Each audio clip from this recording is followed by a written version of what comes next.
Lorsque Vauban fit les plans de la citadelle de Besançon, il n'oublia pas les cachots, et ceux-ci, du reste, durent rapidement des clients. On avait découvert à Paris qu'une devineresse et accoucheuse, la voisin, délivrait des poudres magiques, était également empoisonneuse et qu'elle organisait des messes noires avec égorgement d'enfants. Elle avait aussi de nombreux complices. Plus la police avança dans son enquête, et plus on se rendit compte que l'entourage de Louis XIV était compromis. En particulier Madame de Montespan, favorite en titre, qui semblait avoir tout tenté pour conserver l'amour du roi. Il y eut 218 arrestations, 36 condamnations à mort, 5 condamnations aux galères, 23 bannissements perpétuels et 45 coupables envoyés dans des citadelles d'État pour y être au secret absolu.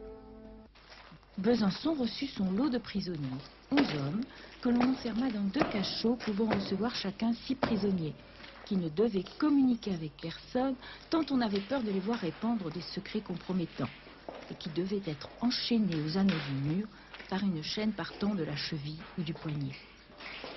Il y avait parmi eux l'odieux abbé Guibourg, le célébrant de la noire avec sacrifice humain, le sage qui avait dénoncé Madame de Montespan, et l'empoisonneur Romani, gendre de la voisin. On pourrait croire que dans de telles conditions de détention, ces prisonniers n'ont pas survécu longtemps. Mais ce n'est pas le cas, en particulier pour Romani, qui passa ici 48 ans. Il mourut en 1730 et on peut lire la mention de son décès dans le registre alors tenu par l'aumônier de la citadelle, le père Bastien. Aujourd'hui, la citadelle abrite bien des prisonniers, mais s'ils s'échappent, ils ne risquent pas de dévoiler des secrets d'État.